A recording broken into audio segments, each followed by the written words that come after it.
Dans les rues agitées de Paris, la ville semblait un organisme vivant, pulsant d'énergie. Les voitures filaient le long des avenues, les vélos évitaient les piétons pressés, et les lumières des établissements scintillaient à la tombée de la nuit. Au milieu de cette agitation constante, Lucien, un homme oublié par le temps, marchait lentement, presque invisible. Ses vêtements, autrefois ordinaires, étaient maintenant en lambeaux, tachés par le temps et la saleté des rues.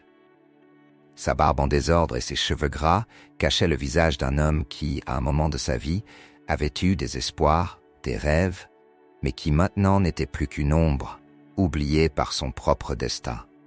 Le froid automnal coupait sa peau comme des lames invisibles. Lucien s'enlaçait lui-même, essayant de se protéger du vent glacial qui soufflait entre les rues de pierre. La foule autour de lui semblait indifférente à sa présence. Pour les autres, il n'était qu'un fantôme parmi les nombreux qui erraient sans but dans la ville. Son pas était fatigué, comme si chaque mouvement exigeait un effort monumental. La faim rongeait son estomac, et le poids de la solitude pesait sur sa poitrine avec une intensité qu'il peinait à supporter. Il passait devant les cafés bondés, où l'odeur du pain frais et du café chaud faisait tourner son estomac de désir. Le son des rires, des conversations insouciantes, contrastait brutalement avec le silence qui remplissait l'esprit de Lucien. Personne ne semblait le remarquer, et il n'attendait pas non plus d'être remarqué. Pour le monde, il n'existait pas. Mais alors, quelque chose d'inattendu se produisit. Alors que ses pieds le guidaient automatiquement sur le trottoir, il aperçut quelque chose par terre qui attira son attention. Entre les pas pressés des Parisiens, là, au milieu du trottoir, gisait un petit portefeuille en cuir noir. Lucien s'arrêta un instant, fixant l'objet.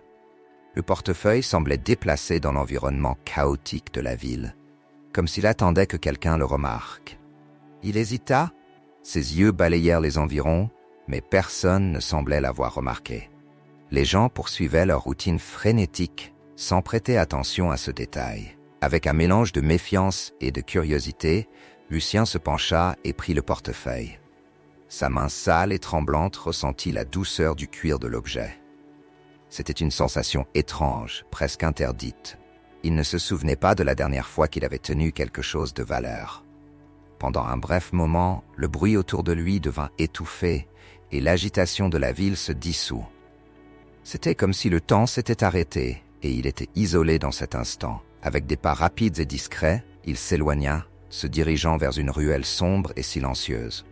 Là, loin des regards curieux, il s'adossa contre le mur de briques sales, respirant profondément. Son esprit bouillonnait de pensées. Que devait-il faire? Ouvrir? Laisser là où il était? Mais la curiosité, mêlée à un besoin pressant, prit le dessus. Il ouvrit le portefeuille. À l'intérieur, ce qu'il trouva fit battre son cœur plus vite. Des billets de banque, de grosses sommes, pliés et organisés avec soin. Ses yeux s'écarquillèrent en voyant le volume d'argent qui se trouvait là. C'était plus que ce qu'il aurait pu imaginer. Plus que ce qu'il aurait jamais rêvé de posséder. En plus de l'argent, il y avait des cartes de crédit, des documents et une carte de visite. Le nom sur la carte fit glacer ses doigts. Étienne Durand. Étienne Durand était un nom qui résonnait avec pouvoir et richesse. Lucien ne connaissait pas l'homme personnellement, mais il en avait déjà entendu parler. Durand était un homme d'affaires connu, propriétaire de plusieurs biens et entreprises. Un homme qui vivait dans un monde complètement différent de celui de Lucien. Alors qu'Étienne profitait des luxes de Paris, Lucien errait à ses marges, luttant pour survivre un jour de plus. Lucien regarda à nouveau l'argent. Il pourrait tout prendre et disparaître pour une nuit. Acheter de la nourriture, prendre un bain, peut-être même un endroit où dormir. Juste pour une nuit, il pourrait échapper à sa misère. L'argent semblait briller comme une promesse de soulagement immédiat. Sa faim criait, le désespoir rampait en lui, suppliant d'être assouvi. Mais en même temps, quelque chose le retenait. La moralité, ou peut-être la peur. Il savait qu'Étienne Durand n'était pas un homme ordinaire. S'il décidait d'utiliser cet argent, les conséquences pourraient être dévastatrices. Assis dans cette ruelle sombre, Lucien sentit le poids du choix. C'était un carrefour moral. D'un côté, il pourrait enfin avoir un peu de paix, même si c'était temporaire. De l'autre, l'idée de rendre le portefeuille et de faire ce qui était juste le hantait. Il était partagé entre la faim et l'honneur, entre le désespoir et la moralité. Avec le portefeuille dans les mains, Lucien regarda à nouveau le nom, Étienne Durand. Un homme qui ne saurait jamais ce que c'était que de souffrir de la faim ou de dormir dans la rue. Un homme qui probablement ne remarquerait même pas la perte de cet argent. Mais Lucien savait que la décision qu'il prendrait à ce moment-là pourrait changer le cours de sa vie. Assis dans la ruelle sombre, Lucien tenait le portefeuille dans ses mains tremblantes. Le froid et la faim semblaient s'intensifier à mesure qu'il regardait les billets qui brillaient sous la faible lumière qui s'infiltrait dans les ombres. Son esprit était en tumulte. Le bruit lointain de la ville résonnait en arrière-plan comme un bruit continu, tandis que Lucien tentait d'apaiser la tempête d'émotions qui grandissait en lui. La faim était comme un animal rugissant à l'intérieur de lui. Son estomac lui faisait mal, et l'image d'un repas chaud se projetait dans son esprit. Cela faisait des jours qu'il n'avait pas mangé quelque chose de décent, et le peu qu'il pouvait mendier à peine soulageait le vide constant qu'il ressentait. Avec l'argent dans le portefeuille, il pourrait entrer dans un café, commander de la nourriture et s'asseoir comme n'importe quel autre citoyen. Pendant un bref instant, il pourrait se sentir à nouveau partie du monde. La simple pensée de l'arôme du pain frais, du café chaud, peut-être même d'un repas complet, lui fit monter les larmes aux yeux. Ce serait si facile, si tentant. Mais il y avait le nom, Étienne Durand, un nom qui ne quittait pas son esprit. Lucien savait assez sur la vie pour comprendre que la richesse d'un homme comme Étienne n'était pas seulement de l'argent, c'était du pouvoir, c'était de l'influence. Il savait que s'il utilisait cet argent et qu'il était découvert, les conséquences pourraient être désastreuses. Durand, un homme d'affaires réputé, pourrait déplacer des montagnes pour retrouver quelqu'un qui toucherait à ses finances. Lucien, déjà si fragile et invisible, se sentait encore plus petit face à cette possibilité. La peur commença à s'installer dans sa poitrine. Le dilemme moral qui le consumait semblait croître chaque seconde. D'un côté, il y avait son besoin immédiat. Il avait besoin de manger, il devait survivre. C'était une question de vie ou de mort. Mais de l'autre côté, il y avait quelque chose de plus profond. Sa propre dignité. Lucien, malgré tout ce qu'il avait perdu, avait encore un sens de l'honneur, aussi enfoui soit-il. Il savait qu'au fond, l'argent n'était pas le sien, et même si le monde l'avait abandonné, il ne pouvait pas se laisser abandonner complètement. Il regarda à nouveau le portefeuille, maintenant avec un poids différent. Parmi les documents, Lucien trouva quelque chose qui fit battre son cœur plus vite. Une carte avec une adresse. C'était l'adresse d'une des propriétés d'Étienne Durand, située dans un quartier chic de Paris. La décision finale commençait à prendre forme dans son esprit. Il savait ce qu'il devait faire, même si cela allait à l'encontre de tous ses besoins immédiats. Rendre le portefeuille était la chose juste à faire. Pas pour Étienne Durand, mais pour lui-même.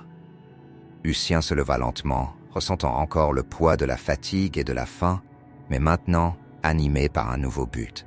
Ses pas étaient lourds alors qu'il quittait la ruelle et retournait dans la rue. Les lumières de la ville clignotaient autour de lui, et les gens continuaient leur vie, indifférents à la tempête intérieure par laquelle Lucien passait. Il regarda la carte une fois de plus, l'adresse gravée en lettres fines et élégantes, et commença à marcher dans la direction indiquée. La marche jusqu'au quartier chic semblait interminable. À mesure que les rues changeaient, les bâtiments devenaient plus imposants et l'atmosphère plus luxueuse. Les vitrines des magasins exposaient des articles que Lucien ne pourrait jamais acheter, et les restaurants exhalaient l'arôme de plats qu'il ne pouvait que rêver. Le contraste entre l'opulence qui l'entourait et sa propre misère le faisait se sentir encore plus hors de place. Mais il continuait. Chaque pas le rapprochait de sa destination, et à chaque coin de rue qu'il tournait, son cœur battait plus vite. Le dilemme continuait à l'assombrir. Chaque fois qu'il passait devant un café ou une boulangerie, la tentation revenait avec force. Il pourrait simplement prendre une partie de l'argent, utiliser ce qui était nécessaire pour se nourrir et rendre le reste. Étienne ne saurait jamais. Mais d'une certaine manière, Lucien savait que s'il cédait, il trahirait quelque chose en lui. Et cela le rongeait plus que la faim elle-même. Enfin, il arriva à l'adresse. C'était un bâtiment luxueux, avec une façade imposante et des portes en fer forgé. Lucien s'arrêta devant l'entrée, observant la grandeur du lieu. Sa respiration était lourde, et la sueur commençait à couler de son front, se mêlant au froid de la nuit. Les lumières douces qui illuminaient le bâtiment mettaient encore plus en évidence l'abîme qui séparait son monde de celui d'Étienne Durand. Il était au bord d'une décision définitive. Rendre le portefeuille signifiait bien plus qu'un simple acte d'honnêteté. C'était un acte de résistance contre le désespoir, une réaffirmation qu'il avait encore le contrôle sur qui il était. Lucien regarda le portefeuille une dernière fois avant de finalement décider. Il savait qu'en franchissant cette porte, sa vie pourrait changer. Mais plus important que tout changement matériel, c'était la sensation que pour une fois, il faisait quelque chose de bien. Pas pour les autres, mais pour lui-même. Lucien arriva devant un édifice monumental, très différent de tout ce qu'il avait jamais vu. Les portails en fer forgé, les murs en marbre et les jardins méticuleusement entretenus semblaient une vision lointaine de toute réalité qu'il connaissait. Il y avait une hésitation dans son corps, une sensation qu'il n'appartenait pas à cet endroit. Mais le portefeuille dans ses mains était la preuve de sa détermination. Il appuya sur l'interphone et attendit. Quelques minutes plus tard, 2 gardes de sécurité surgirent à la porte, avec des regards froids et méfiants. Lucien, avec ses vêtements sales et son air abattu, n'était clairement pas quelqu'un qu'il s'attendait à voir là. Les yeux des hommes l'évaluèrent avec dédain, et la tension dans l'air devint encore plus palpable lorsqu'il tenta d'expliquer la raison de sa présence. Même sans mots échangés, ses gestes suffisaient à révéler l'hésitation des gardes de sécurité. Le portefeuille dans ses mains semblait être la seule chose qui l'empêchait d'être expulsé immédiatement. Les hommes robustes s'approchèrent et, avec des gestes brusques, lui demandèrent de remettre le portefeuille là même. Lucien, cependant, le tenait fermement, déterminé à le restituer personnellement au propriétaire. Son insistance ne fut pas bien accueillie. Néanmoins, les gardes, encore avec une méfiance visible, décidèrent de l'emmener à l'intérieur, le guidant à travers un long couloir de marbre brillant. Chaque pas résonnait comme si le son dénonçait sa présence indésirable. Le contraste entre la saleté de ses vêtements et l'élégance impeccable du lieu était frappant. Arrivant dans le grand salon, Lucien se trouva face à la figure imposante d'Étienne Durand. Le millionnaire était assis de manière détendue, avec la posture hautaine de celui qui a un contrôle total sur l'environnement et les personnes autour de lui. Ses yeux transpercèrent Lucien comme des lames, l'évaluant de haut en bas, jugeant son apparence et ses intentions sans même avoir besoin d'entendre une explication. Lucien tendit le portefeuille avec des mains tremblantes, espérant, peut-être, un geste minimal de gratitude. Mais, au lieu de cela, le millionnaire le prit de manière brusque et commença à feuilleter son contenu avec une froideur calculée. Son regard, initialement distant, devint de plus en plus rigide à mesure qu'il vérifiait ce qu'il y avait à l'intérieur. Il fronça les sourcils et l'atmosphère déjà chargée devint encore plus oppressante. Les yeux de Durand se tournèrent vers Lucien avec une intensité accusatrice. Le poids du silence dans le salon était insupportable. Lucien sentit le sol s'ouvrir sous ses pieds alors que le millionnaire analysait le contenu du portefeuille. L'atmosphère de suspicion qui était déjà forte se transformait maintenant en une condamnation silencieuse. Sans mots, les gestes froids et calculés de Durand laissaient clairement entendre que quelque chose n'allait pas. Les gardes de sécurité, qui auparavant avaient maintenu une distance avec Lucien, s'approchaient maintenant avec plus d'agressivité, comme s'ils étaient prêts à agir de manière drastique. Le regard du millionnaire indiquait qu'il croyait que Lucien avait commis une sorte d'infraction. La méfiance à l'égard de sa situation de vie semblait définir le jugement sommaire qui se déroulait là. Il était arrivé à ce point en essayant de faire la chose juste, mais le jugement qui pesait sur lui semblait ne pas reconnaître l'honnêteté de son acte. Durand prit le téléphone à côté de lui et, avec des gestes précis, passa un appel qui indiquait qu'il était sur le point de prendre une décision drastique. Lucien, paralysé par la peur, sentait l'air s'échapper de ses poumons. Il savait qu'il n'y avait pas moyen de sortir de cette situation sans être injustement condamné. La pression était insupportable, et chaque seconde semblait s'étirer, tandis que le poids de sa décision juste devenait de plus en plus un fardeau qu'il n'aurait jamais pu prévoir. Le salon, auparavant imposant et luxueux, semblait maintenant une prison, et Lucien, un homme qui avait essayé de faire ce qu'il fallait, était piégé dans un cauchemar dont il ne pouvait pas se réveiller. Lorsque Lucien fut emmené au commissariat, il portait sur ses épaules bien plus que le poids de sa vie dans la rue. Il était épuisé, physiquement et mentalement. Le trajet dans la voiture de police semblait une éternité. Il sentait le froid du métal des menottes serrer ses poignets et l'humiliation grandir à chaque regard que les policiers lui lançaient. Lui qui avait tenté de faire ce qui était juste, il se demandait comment sa vie avait pu en arriver là. La ville, dans toute son indifférence, continuait son rythme effréné, tandis que Lucien était jeté dans les rouages impitoyables de la bureaucratie policière. À son arrivée au commissariat, il fut placé dans une salle d'attente, avec des chaises dures et des lumières qui bourdonnaient au-dessus de sa tête.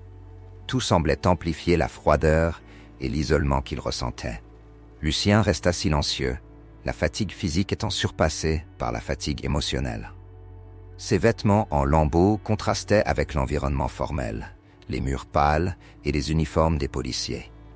Il n'était plus vu comme un être humain, mais seulement comme un problème à résoudre. Pendant ce temps, les policiers menaient l'enquête, examinant minutieusement le portefeuille que Lucien avait rendu. Ils comptaient l'argent, vérifiaient les documents et les cartes de crédit, passant chaque détail au crible pour voir si l'accusation d'Étienne Durand se confirmait. La procédure semblait durer une éternité. Les doigts nerveux des policiers parcouraient chaque centime, chaque papier, à la recherche de la moindre preuve qui corrobore les accusations de vol. Mais il n'y avait rien. Aucun billet ne manquait, qu'une carte n'avait été utilisée. Lucien avait tout rendu exactement comme il l'avait trouvé. Les policiers commencèrent à échanger des regards. Le détective en charge, un homme d'âge moyen, au visage marqué par de longues heures de travail et des années d'expérience, regardait Lucien avec un mélange de méfiance et de curiosité.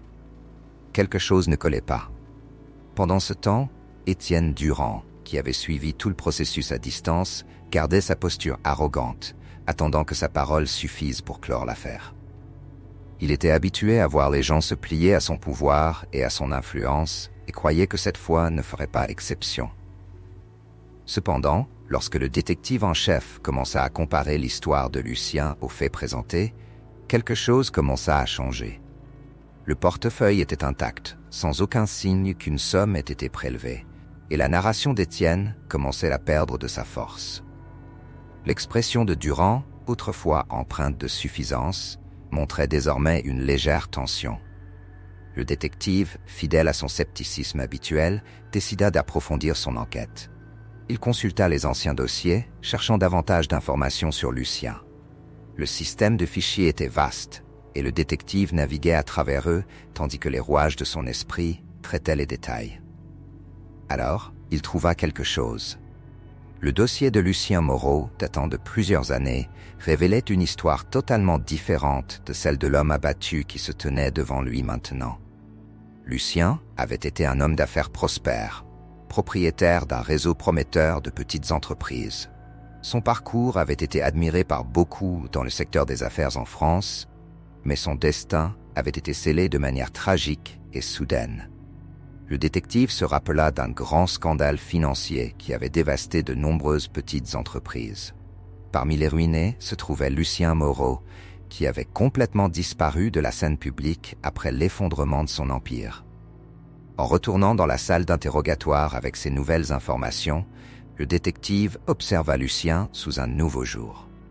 La tragédie de sa vie, le déclin d'un homme autrefois respecté, prenait maintenant tout son sens. Il avait été une victime, non un criminel. L'enquête commença alors à se concentrer sur celui qui aurait dû être au centre des soupçons, Étienne Durand. Alors que les policiers interrogeaient Durand, il commença à montrer des signes d'inconfort. Les dossiers révélaient que Durand avait joué un rôle majeur dans l'effondrement de plusieurs petites entreprises, y compris celle de Lucien. par des stratagèmes frauduleux et des manipulations de marché, Durand s'était enrichi aux dépens de la faillite des autres. Lucien, qui avait tout perdu, y compris sa dignité, se retrouvait maintenant dans la même pièce que l'homme qui l'avait conduit à la ruine. Le retournement de situation fut choquant pour tout le monde. Lucien, qui semblait n'être qu'un sans-abri de plus, était en réalité lié à un réseau de crimes financiers qui jusque-là était passé inaperçu. Les policiers échangèrent des regards, réalisant que la situation était bien plus complexe qu'un simple vol de portefeuille. Durand, jusque-là intouchable, commençait à perdre le contrôle de la narration qu'il avait créée. Le détective, avec le dossier de Lucien en main, comprit l'ampleur de l'injustice que cet homme avait subie. Au fur et à mesure que l'enquête avançait, d'autres policiers commencèrent à examiner plus en profondeur les affaires de Durand. Le système d'enrichissement illicite était bien plus vaste qu'on ne l'avait imaginé. Lucien, l'une de ses principales victimes, voyait désormais, sous ses yeux, l'homme responsable de sa chute être confronté à la vérité. Au fur et à mesure que l'enquête progressait, il devint évident que Durand, dans sa cupidité démesurée, avait détruit de nombreuses vies pour devenir le magnat qu'il était. Lucien, en tentant de rendre le portefeuille, n'aurait jamais pu imaginer que son honnêteté le conduirait à affronter à nouveau l'homme qui l'avait anéanti. Finalement, le rôle de victime que Lucien portait fut révélé, et les policiers commencèrent à préparer les nouvelles accusations contre Durand. La justice, bien que tardive, commençait enfin à être rendue. Lucien, encore abasourdi par la tournure des événements, regardait le sol, absorbant le fait que son geste d'honnêteté avait déclenché quelque chose de bien plus grand. Non seulement il avait prouvé son innocence, mais il voyait maintenant la chute imminente de l'homme qui l'avait poussé au fond du gouffre. La vie, de manière cruelle et ironique, avait orchestré cette rencontre. L'atmosphère au commissariat était devenue tendue et électrique, reflétant la nature explosive de la révélation concernant Étienne Durand. Le millionnaire, qui auparavant se montrait distant et arrogant, était désormais entouré d'un groupe de policiers enquêtant sur ses pratiques frauduleuses. Le détective, qui jusque-là doutait simplement de l'histoire de Lucien, commençait maintenant à saisir les conséquences dévastatrices de l'ambition démesurée de Durand sur la vie de nombreux innocents. Le temps semblait ralentir à mesure que les pièces du puzzle se mettaient en place et que la vérité émergeait enfin de l'ombre. Lucien, toujours assis sur sa chaise, observait chaque mouvement. Son cœur battait à toute vitesse, un mélange de soulagement et d'adrénaline, sachant que l'homme qui avait détruit sa vie était enfin tenu responsable de ses crimes. Les accusations de fraude et de manipulation financière furent officiellement portées contre Durand, et la pression sur lui augmentait au fur et à mesure que de nouvelles preuves apparaissaient. Le détective, impassible, parcourait les documents, révélant les détails de la conspiration. Durand avait commis des erreurs, et maintenant, son réseau de mensonges s'effondrait. Durand, qui affichait autrefois une confiance inébranlable, avait désormais le regard perdu. Son expression de mépris avait fait place à un mélange de panique et d'incrédulité. Il tentait de se défendre, mais ses mots résonnaient comme des échos vides dans une salle qui ne tolérait plus ses mensonges.